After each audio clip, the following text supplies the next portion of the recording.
What's going on, everybody? Welcome back to the Celtics Daily here with me, Mike Zakarian, as we continue to break down the Boston Celtics NBA offseason as we head into the 25-26 season. But do me a favor, if it's your first time joining us, we're at 1,940 subscribers plus. All right, let's get up to 2K. We're so close. We're so close to a sweet, sweet 2K number. Appreciate everybody's been hanging out, watching, clicking the things all along the way. So let's keep it going. Speaking of keeping it going, the Celtics' new ownership is official. After, I'll be honest, I thought it was official a very long time ago. Feels like this conversation's been going on for a very long time. We knew we get like the extra alpha last week where Wyc Grousbeck, who is supposedly going to still be like running the day-to-day for the next 3 years or so.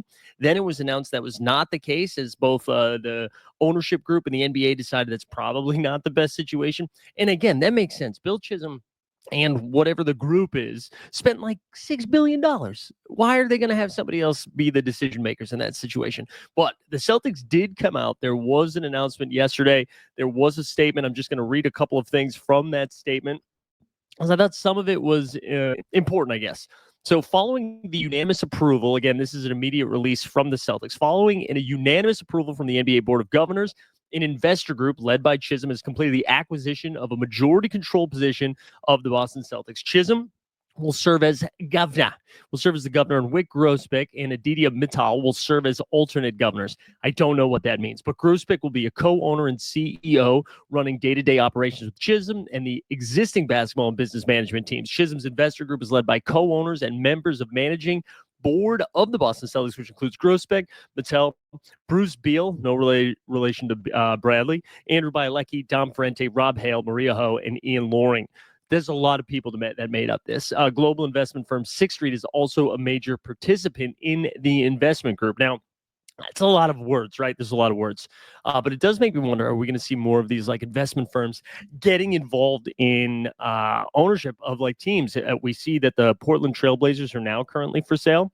I don't think they'll go as much as the Celtics. We saw the Lakers. They were purchased this offseason as well, right? For like $10 billion. So imagine the Blazers fall somewhere between like $4-5 billion, right? Somewhere between there. Which talking like that's a deal, right? Well, it's only $4 or $5 billion. But I mean, now the pressure starts for the Celtics, right? We've been or for this new ownership group. I don't think it's the easiest task in the world to take on a team that, a storied franchise. We already said like 18 NBA titles, looking for banner 19, right? And they immediately have to start by just shedding salary, by trading away core players that won a title, whether it was Drew Holiday, Kristaps Porzingis. You see guys like Al Horford, Luke Cornett leaving the squad as well. And now you don't have your like MVP candidate, all NBA legend, Jason Tatum for your first season. Now, maybe that was a gift, right? Maybe that was actually an opportunity, because they were most likely going to have to do similar things anyways. They were going to have to cut budget. It was clear. The writing was on the wall. They were going to have to do something like that. And now they at least have the cover of Jason Tatum being hurt, being like, hey, listen, we weren't going to be that competitive this year anyways, right? We didn't have a choice. We weren't going to be that competitive anyways. So like let's save some money. It's a business savvy move, right? If Tatum was healthy and some of these moves were still made, it would have seemed like their first stint as NBA owners taking over this storied franchise, where they were just like, oh, it's all about that money, that sweet, sweet cheddar. They don't really care about winning titles, because if they did care about winning titles, they wouldn't worry about going into the tax. But now they've been given this gift of the Tatum injury.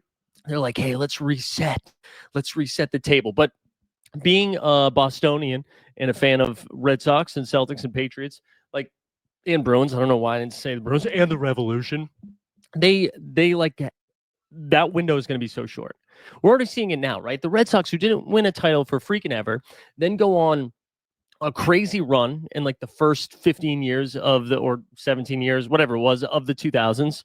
And now like you can already feel the palpable like hatred and intensity towards John Henry, even when it turned out like the Devers trade ended up being a good thing. I'll take a fat L on that. But that if it doesn't seem like you are invested in bringing talent and in bringing titles to the city and the organization, fans are going to turn on you immediately. So I'm curious to see like what this window is going to look like for the Celtics' new ownership and how they approach it. Again, because like there's a world which we've kind of laid out the bull case and the bear case for the Celtics this upcoming season, right? Where there is an opportunity for them to overachieve with the squad that they have, especially with the Eastern Conference being toast and the Celtics having one of the easiest schedules on paper, anyways, for this upcoming NBA season. Where if they get off to a good start and like Tatum's health is coming around the corner, like do they get aggressive in the trade deadline? Do they abandon this whole financial move that they've been doing the last couple of months here as they get ready for the new season, or do they stay that course? Because I do think if you see a Celtics team that's, like 7-8 games over 500 into the All-Star break heading towards the trade deadline, and they don't get aggressive, they don't make moves to try to win now, you are going to see a frustrated fan base for sure. For sure. So the growth specs, over the last, they brought 2 titles, right? They brought the KG, Ray Allen, Paul Pierce, Rondo title to Boston. And then they bring another one with the Tatum Brown era. They won the fan base over. They did a really good job for a long time. And now as the baton is being passed over, even though the growth spec name is still there, clearly that's just like lip service. He's not really going to be doing the day-to-day. I'm sorry. You don't spend $7 billion on a squad and then not be in charge of what's going on day to day. But anyways, that's the new ownership stuff. I'm very curious to see both how the fans react, how the organization reacts, and like if we can see noticeable changes from this previous regime, or if it's just going to be same old. But let's get into our guy Neemias Queta. There was a great feature, I believe it was by Bobby Manning. I apologize if it's not Bobby Manning, on the CelticsBlog.com about Queta and his time in Portugal and kind of getting ready for his new season. But he is, we spent 2 videos ago talking about Xavier Tillman, yesterday about Luka Garza, but I guess we should spend a moment here and just talk about our Portuguese hero, Neemias Queta, who is going to get the first crack at starting. Now, he's only, relatively young dude, right? He had 2 seasons with the Sacramento Kings before coming over to Boston in 23-24. So he's had 4 complete years here in the NBA. Our guy coming in at 7 feet tall, 245. He's played 110 career games. All right, shooting 62% from the field, 71% from the line. PER of over 17. That's fun, but only averaging just as a career 4 points, 3 boards, and a dime a game. Same thing. Like last season, he played 62 games. So over half of the games that he's played in his career came last season, where he averaged 5 points and 4 boards on like short amount of minutes, right? It's not like he's playing major minutes here. Only 13.9 minutes per game, which though, I mean, if you consider the fact that they did have KP, they did have Al Horford, Luke Cornett, like he was essentially the 4th big man coming off the bench. For him to just that played his most minutes per game in his career at 14, I mean, that's saying something. I do think what Queta brings to the table, like a lot of energy, it reminds me a little bit of like Time Lord light, maybe Time Lord with better health, but maybe not as great defensive instincts. I think like his upside, super high, like just a lot of raw talent, where his rim running is solid. His rim protection is pretty solid too. But I think sometimes he gets caught up. And one of the frustrations Mazzulla would have is just not being at the right place at the right time, whether it's on offense or defense, just kind of getting lost in the sauce sometimes. So I do think this is going to be, and again, it all kind of depends on what the Celtics do early on, but this might be a real chance for him to develop, for the Celtics to take a look at him, whether they compete this season or not in like a real playoff situation. I do think Mazzulla and Brad Stevens will get a real look at what it looks like if Queta is playing, 22 to 25 minutes. Like, can he be a starting center on a team that's competing for an Eastern Conference championship or an NBA Finals team? That's what they need to learn. And I think that's honestly, like, if you zoom out a little bit at this roster in general, I think that's what we're going to get from a lot of this. Sure, Jaylen Brown, Cook, do your thing. Pritchard, Cook, do your thing. Derek White, Anthony Simons. I know you guys want to talk about Simons. You guys love Anthony Simons. You really do. You really do. But you're going to get a chance to see like who of these guys can impact winning at a championship level. And it might not happen this season, but at least they'll get a hard, long look at guys like Hugo Gonzalez as a rookie. Is he going to be able to fit in? Can he be one of those like glue guys, those gap guys that can come in, play some defense, be at the right, like hit a clutch shot, move the ball to the right spots. And I think that is what they're trying to learn. Like Jordan Walsh, you're entering year 3, man. We need to see something from you because this is going to be your last stop. Maybe not just with the Celtics, but in the NBA. If you're not able to show, especially on a team that's probably not going to compete at the highest levels that we've seen in years past, like you need to show that you can impact winning.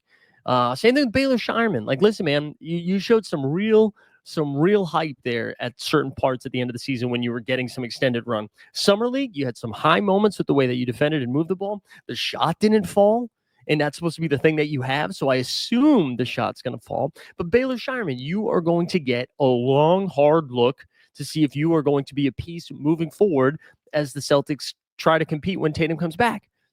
And they need it because we know with the second apron and the cap flexibility, like they don't have a lot of options. It's not like you can just bring in these stars who are making big money because you just physically can't afford it. That's what we're seeing with all of these teams across the league. So like we need a Baylor Shireman. We need a Hugo. We need a Jordan Walsh, Amari Williams, Kata. Like we need these guys to be able to pop off. So I do think that is one of the benefits of this season, maybe not being a 60-win team and like a top 2 seed in the Eastern Conference. You do get the ability to like really see what you have now and how that will it'll help you both decide what you need moving forward, but also like what you can keep. It does a little bit. We're going to talk about Josh Giddey here in a second, who went to the Chicago Bulls, but like it reminds me of Oklahoma City 2 seasons ago. And again, it's not the same thing because OKC just went on to win a title, but OKC, everybody was on Sam Presti's ass, being like, hey man, you've got all of these assets. You have all of these picks. Go make a trade. Go get one more guy and win the title right now. And Presti was like, listen, I just want to see what we have with our guys. I want to see how this team goes into the playoffs and then address and assess our needs from that. And that's exactly what happened, right? They went out there, they're like, wow, holy crap, we can't play Josh Giddey in the playoffs. All of a sudden, Josh Giddey goes to Chicago, Alex Caruso comes in. They're like, wow, we're having a real tough time rebounding if we go up against a team like the Minnesota Timberwolves who have these bigs, or the Dallas Mavericks who had those like double bigs, right? And so what they end up doing, they go get Isaiah Hartenstein at a relatively good deal. And then they go win a title. And I think that's what the Celtics need to do right now too. They know what they have in Tatum, in Brown, in White, in Pritchard. Let's go see if Simons can be an impact player. Let's go see if any of these bigs, the smorgasbord of big guys that we put in our front court, if any of them can do anything. If what Hugo has, what Jordan has, what Baylor has.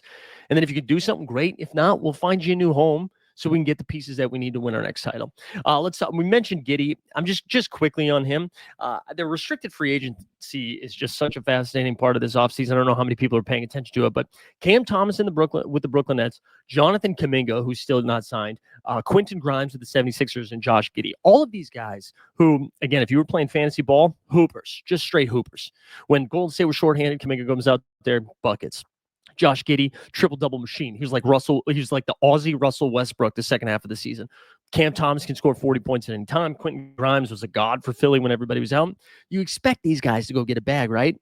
And because not a lot of these teams have roster cap flexibility, they don't, as restricted free agents, the Bulls, the Warriors, the Nets, the Sixers, they're like, listen, man, we don't need to offer you anything too big because nobody else can. So Giddey, apparently, reportedly, anyways, the Bulls offered him $20 million a year for like the next 4 years, we assume.